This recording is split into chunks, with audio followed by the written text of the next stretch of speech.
in order to learn any new language, that is when we have to look at these five main aspects.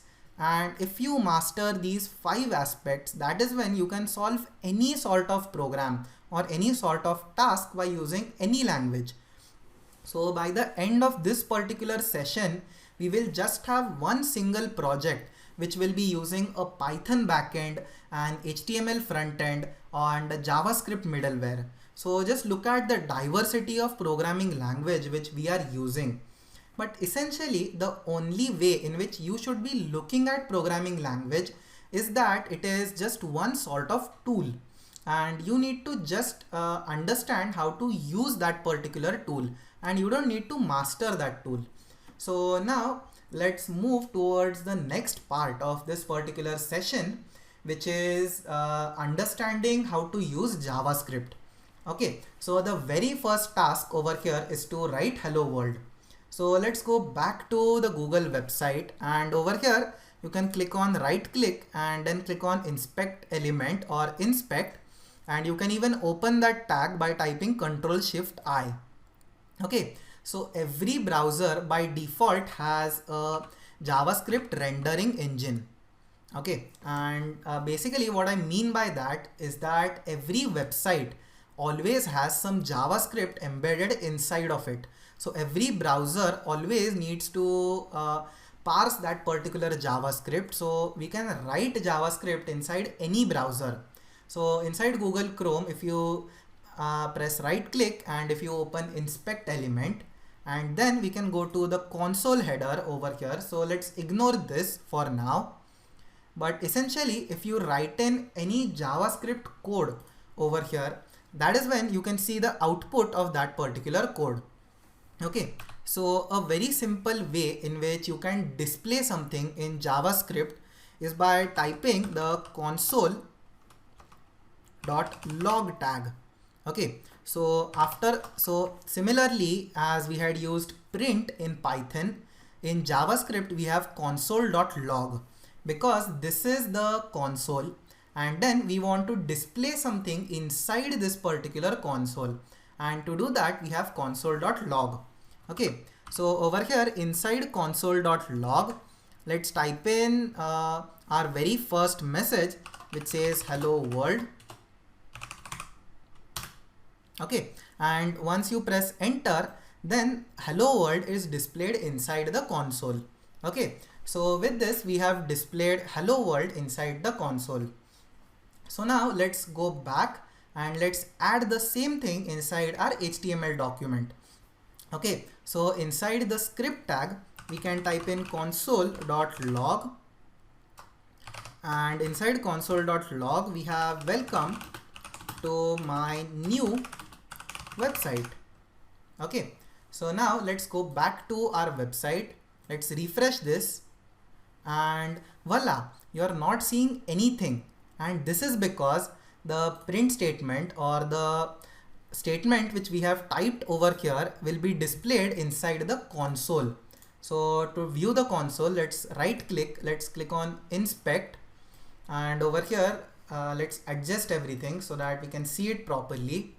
So over here we have inside the console tab, we have welcome to my new website. So now we have displayed something using JavaScript.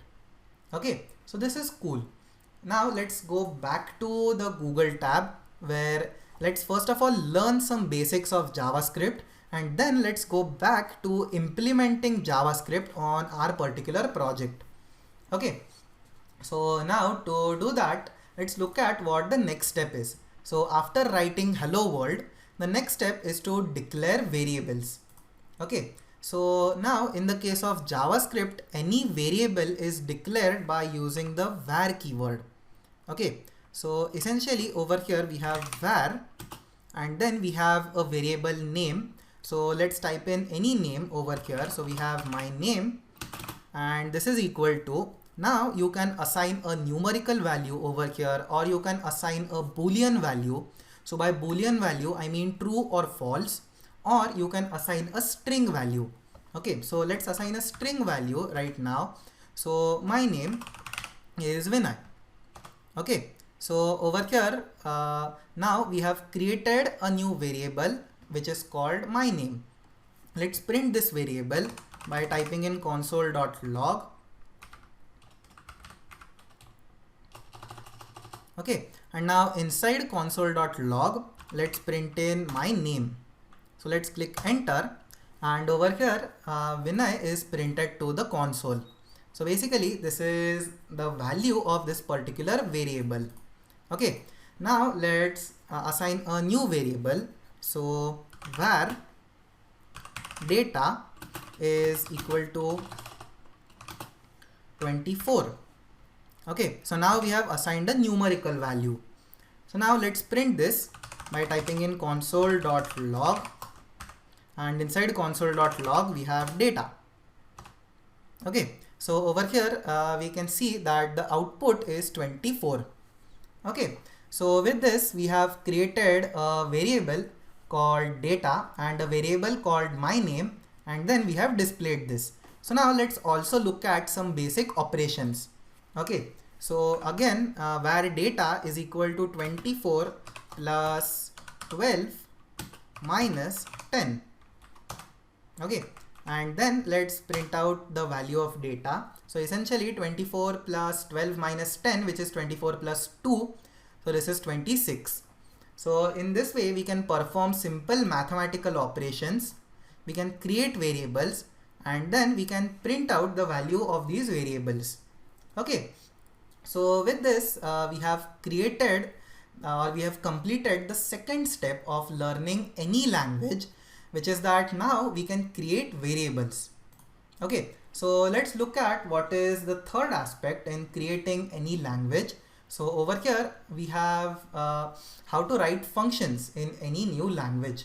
So over here let's go back to the Google tab, and over here now we have to create a new function. Okay, so over here in order to create a new function in Python we use the keyword def, and then we type the name of that particular function. But over here we don't have def, so first of all let's clear the console, and now over here we have the keyword called function. Okay, and now after writing the keyword function, then we have a function name. So over here the name can be display welcome. Okay, and after display welcome, now we have round brackets and then we have curly brackets. Okay, so now in order to go on a new line, so if you simply type in enter, then this particular statement will be executed. But this is not what we want. Now let's again type in function display welcome,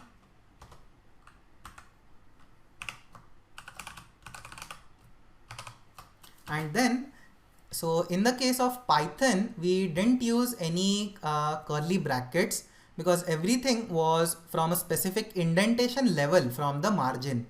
But in the case of JavaScript that is not the case. So over here let's open a curly bracket and then let's hold shift and then let's press enter. So with this you come on a new line.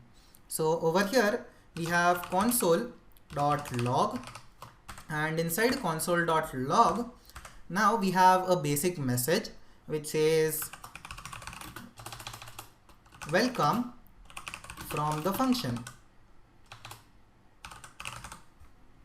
Okay, so now we have created a very simple console.log statement. Let's again press enter by pressing the shift button. So now we have shift enter.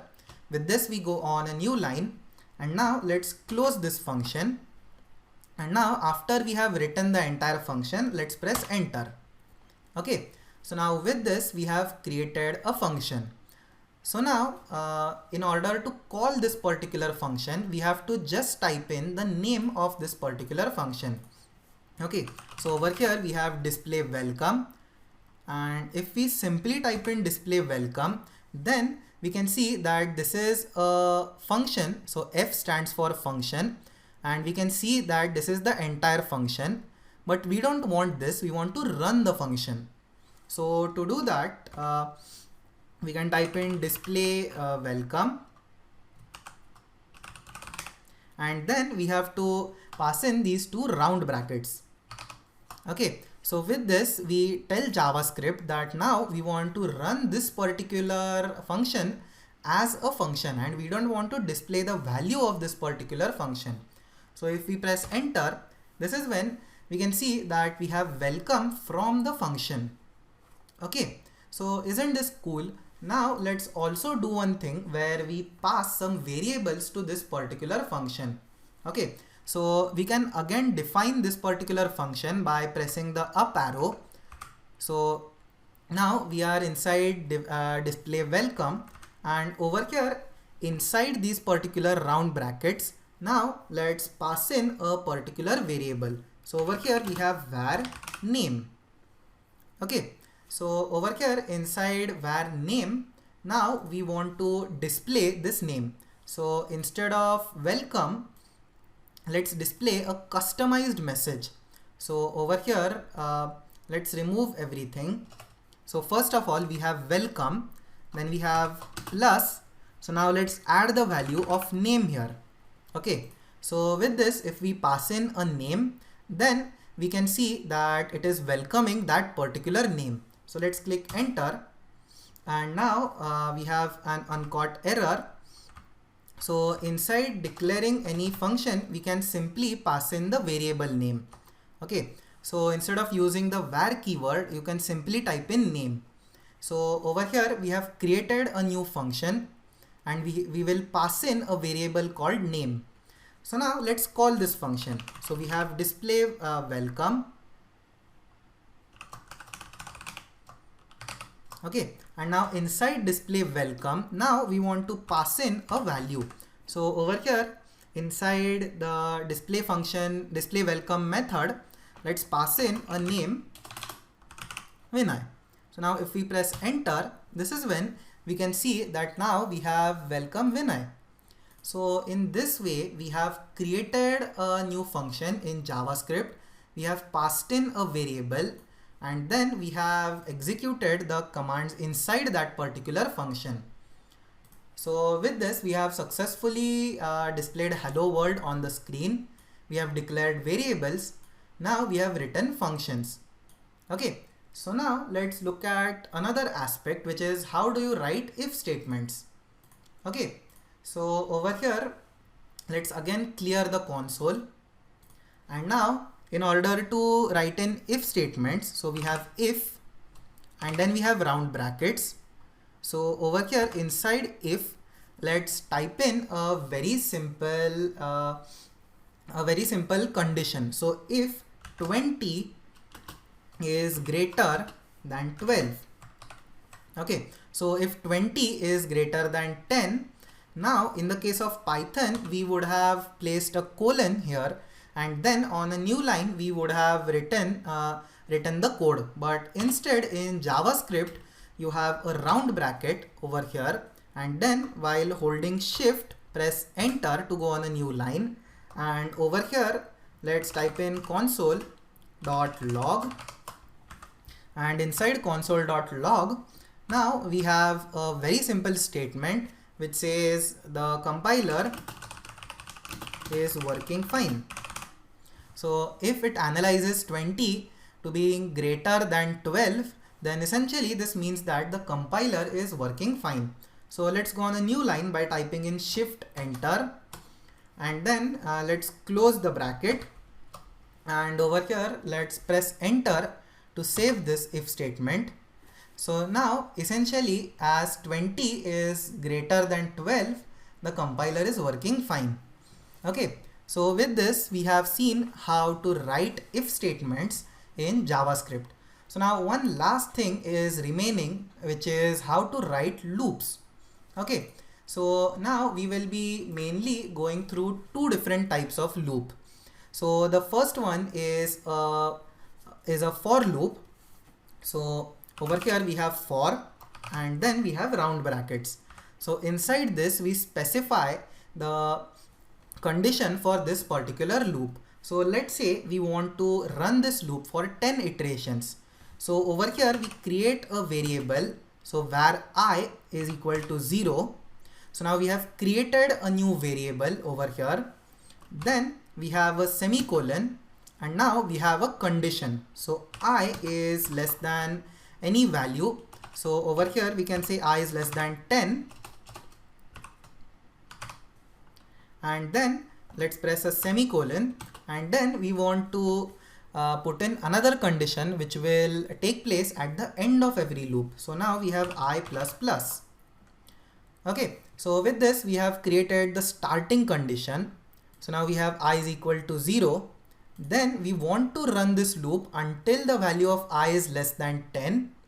And then after every loop or after every iteration, we want to increment the value of I by 1. So over here you can type in I equal to I plus 1. So basically this takes the old value of I, adds 1 to it, and then stores it as a new value of I. Okay. So with this, we have created a very simple for loop. So now we want to add brackets to this loop. So let's open a bracket and let's go on a new line by typing in Shift Enter. Now let's display a message which says console.log, and inside console.log, now we want to display the value of I. Okay. So after this, let's again go on a new line. Let's close the function. And then let's press enter. Okay, so with this, our function has now displayed the value of I. So it started from 0 and then it went all the way up to 9. Okay, so with this we have created a very simple loop in JavaScript. Okay, so let's go back to our checklist. So we have written hello world in JavaScript. Then we have declared variables in JavaScript. Then we have written functions in JavaScript. Then we have written conditionals or if-else statement in JavaScript. Then we have written loops. So now with this, my claim is that once you understand these 5 building blocks of any language, then any different program can be converted to be a subset of any one or many of these particular steps. So however complicated program you might need to solve, the basic steps which are involved in solving that particular program are nothing more than displaying something or getting some variables or writing functions or writing conditionals and loops.